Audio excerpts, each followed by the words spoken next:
Howard Kurtz even had some, demoralizing things to say about this, but obvious at the same time. Let's not mince words here. I say this as a former Justice Department reporter. This was completely and totally orchestrated by President Trump.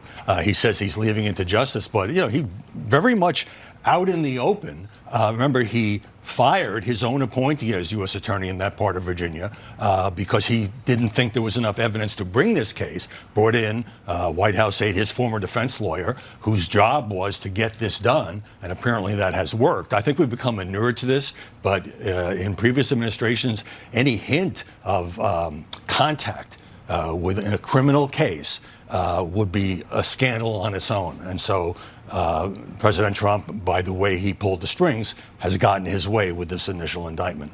Any hint of this type of thing would have ended the whole thing from the first place. This guy should have been impeached. This guy should have been run out a long time ago. The entirety of the Congress and the Senate should have run his ass out under normal circumstances. But that's why I want to make sure we highlight that. Under normal circumstances, this would have killed anybody else's presidency. But the thing that keeps him afloat is that there's an entire fascist party. It's not just the administration. They're keeping him around because they're afraid of him. He's still supposed to be trying to act like this is not something that he's orchestrated, that Howard Kurtz just said he's completely orchestrating. That is also right after Donald Trump posted multiple times about how it's a celebration of a day because it's going after his political enemy. So naturally, folks asked him about it. Is this more about justice or is it about revenge? It's about justice, really. It's not revenge. It's about justice. It's also about the fact that you can't let this go on. They are sick, radical left people, and they can't get away with it. It's all about justice. They're sick, radical leftist people. I can't let them get away with it. No, and we're not going to chalk this up to him getting old and he's losing a step and dementia dying and all that stuff people say. This is who this guy has always been. He's always been a blatant liar. When he was 30 years old, he was a blatant liar and didn't care that people saw how obvious it was that he was lying. He would just continue to lie. And for some reason, that began to stick. Here he is still trying to beat that rep, and it's not going to work. Now that James Comey has been indicted, who is the next person on your list in this retribution? It's not a list, but I think there'll be others. I mean, they're corrupt. These were corrupt, radical left Democrats. Because Comey essentially was he's worse than a Democrat. I would say the Democrats are better than Comey. But no, there'll be others. Look, that's my opinion. They weaponized the Justice Department like nobody in history. What they've done is terrible. And so I hope there are others, because you can't let this happen to a country. There's no list, but there will be others. All of the radical leftist Democrats.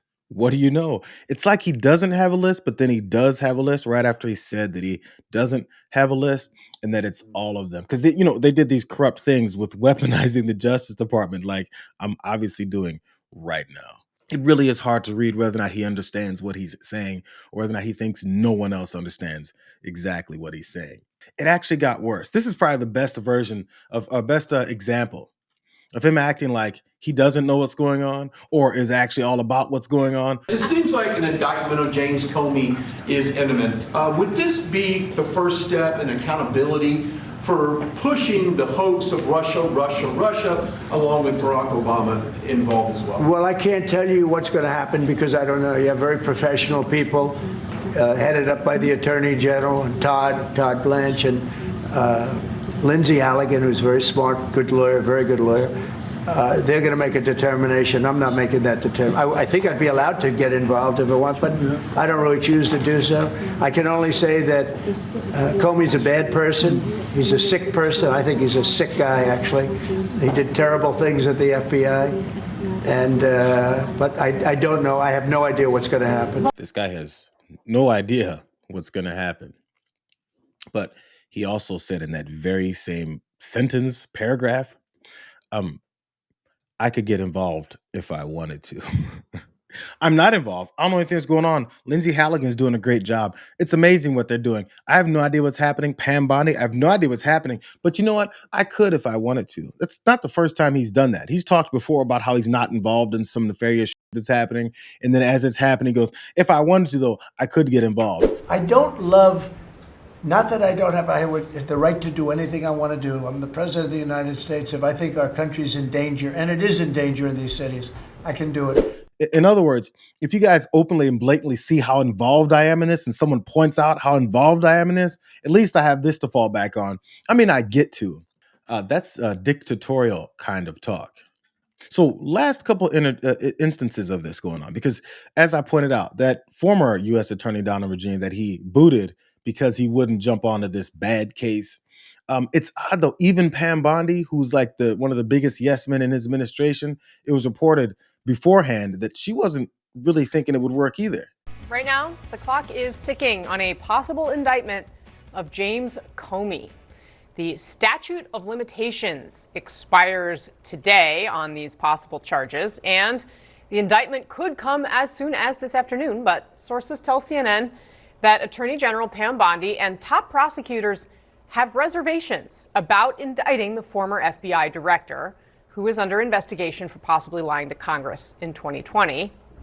But it's important to remember, this is not happening in isolation, okay? Senior DOJ leaders also pushing for prosecutors to charge former National Security Advisor John Bolton with a crime this week. That's according to two sources familiar with that investigation, which did begin under the Biden administration. Another source tells CNN that the DOJ's political leadership views charging Bolton as a way to placate President Trump. This is why I say stop arguing over the facts around any of this stuff. It's blatant. Donald Trump is directing his Department of Justice and the FBI to go after anybody that he wants. It's completely baseless. Hasn't have to any basis in any fact or any kind of evidence because he said so. In fact, their reasoning under the United States judicial system now, their reasoning for now going after. And by the way, both of these guys, John Bolton and also James Comey, are both conservative guys who helped Donald Trump in the past, which should also be an indication to folks who help him right now. He doesn't care. That whole loyalty thing he likes to talk about does not apply to him. He's going after these guys. But again here, Pam Bondi wasn't even really on board. But the reasons why she's still around is because after it happens and she played dumb. This was her post. She says no one is above the law. Today's indictment reflects the Department of Justice's commitment to holding those who abuse positions of power accountable for misleading the American people. We will follow the facts. In this case, she was following the facts when she advised Trump that we probably shouldn't do this. Some ketchup was probably thrown on some walls. He probably called her a few names, and she's like, "Okay, I mean, we'll go with it, and we'll see if I can continue, to defend this. I'm just ready. I'm ready for the folks who said that this guy's not a fascist to let me know at what point is it going to start. When does the fascism kick in? I mean, we've got about 50 to 60 things he's done that are totally fascist.